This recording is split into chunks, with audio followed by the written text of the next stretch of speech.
一道荠菜煮圆子，野生荠菜煮圆子。那么让我们来看一下野生荠菜到底是什么样子的。我相信大家在各大的菜市场都可以买到荠菜，但是野生荠菜是略有不同的。我们看到这样的荠菜呢，是呈伞状趴在地上生长的，叶片有很多的小齿和小毛。剪野生荠菜也有一个诀窍，就是从根部剪掉。我们看到从根部用剪刀剪掉它的头，然后这样呢才方便清洗。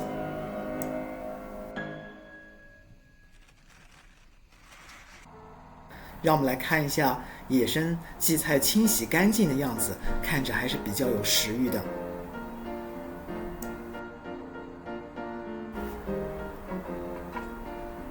今天呢，我们用的是电磁炉，所以呢用了一口不锈钢的小锅。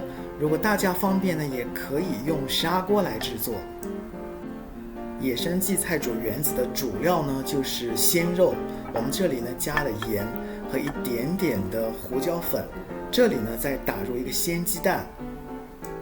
打入鲜鸡蛋呢是2个原因，第一点呢让这个肉呢提鲜味，第二个呢在圆子呢让它有更好的粘性，一会儿在煮的过程中呢就不会散开，这也是一个非常重要的小诀窍。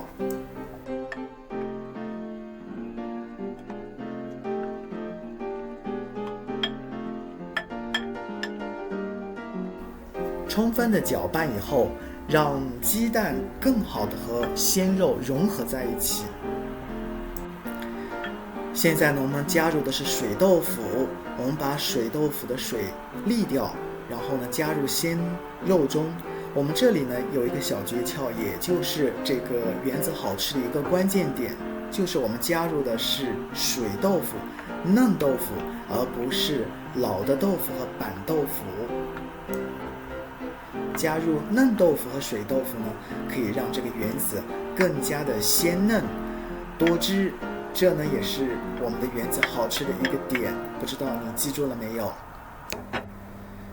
这里呢水已经开了，我们呢就加入了这个野生的荠菜，然后呢把它放入锅内。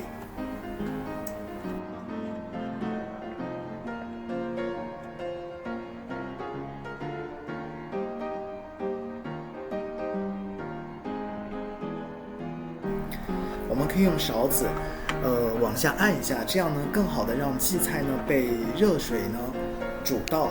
然后呢我们看到荠菜呢已经有一点点的变熟的感觉，已经有一点软化的感觉，这个时候就可以放入圆子了。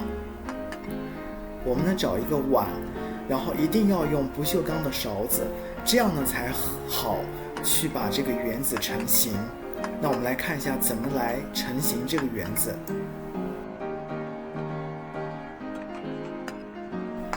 碗要大一点，一定让圆子在碗里面呢多来几下，让它没有毛边，然后呢已经是圆形的，然后有一定的形状以后才能放入锅内。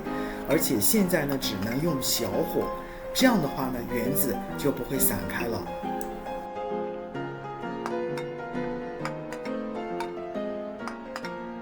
我们按照上面的步骤依次放入圆子。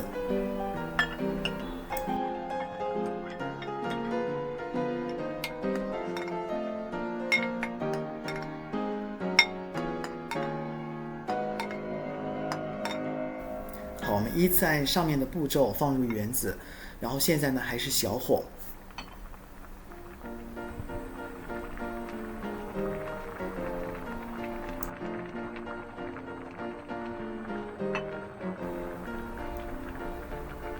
这个时候呢，我们准备呢盖上锅盖，然后呢可以调成中火，火略微大一点，盖上个盖子呢煮它13分钟，记好13分钟。13分钟后，我们打开锅盖来看一下这个圆子是什么样的一个情况。我们看到现在的圆子成型了，已经熟了，而且荠菜已经趴了，非常的好吃，非常的入味。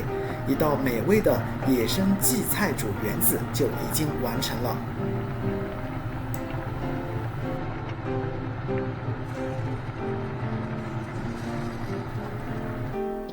回顾一下野生荠菜煮圆子的要点。第一，首先猪肉要肥一点，不然就会很柴。第二呢，要选用嫩豆花，这样才好吃。第三，打入一个鸡蛋，这样才鲜。好的，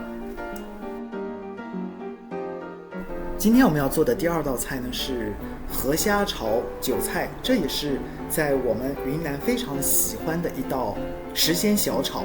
让我们来看一下怎么制作这一道河鲜小炒。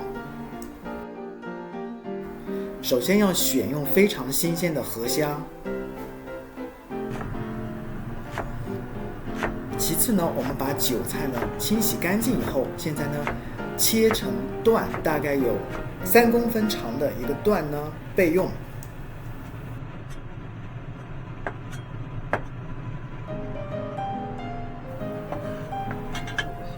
虾呢一定要自己清理，把虾头去除干净，淘洗干净备用。在油温有5成热的时候呢，放入一点辣椒，当然因人口味而不同。如果你不喜欢呢，这里呢可以放一点点辣椒就可以。虾去头以后呢，放一下，把水分呢去除掉，一定把水分去除干净，以免等会炸锅。等辣椒变色有一点焦黄的时候呢，就把鲜虾放入锅内，煸炒2分钟左右。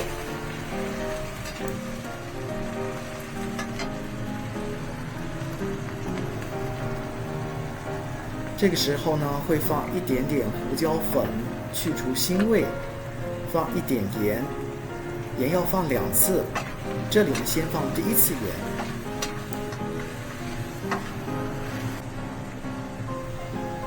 之后放入白酒，如果没有白酒呢，放入花雕酒也是不错的一个方法。酒呢，主要放入是去除虾的腥味，然后呢，我们再煸炒它1分钟左右，让虾呢表壳金黄，散发虾的香味的时候，我们就准备要放入韭菜。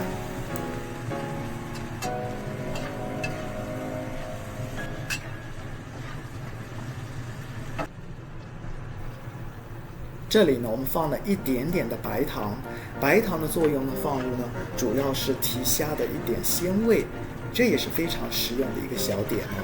现在呢，虾已经金黄了，我们放入了韭菜。这里切记呢，韭菜不能炒太长时间，不然韭菜就会非常的烂，没有形状，也不好吃。韭菜大概在锅内呢就翻炒几秒钟的时间，只要韭菜一变色变软，马上就要起锅，大家切记，这点非常的重要。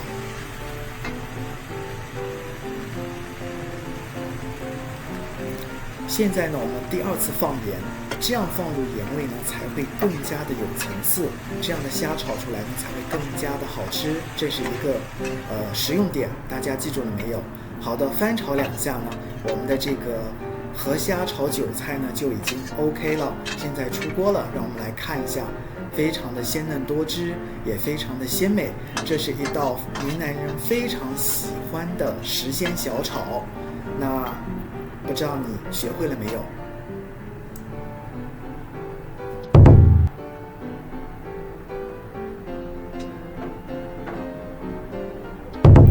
我们来看一下要点。首先呢，加入酒去腥味。第二呢，韭菜只能炒5秒，切记。然后加入白糖提鲜。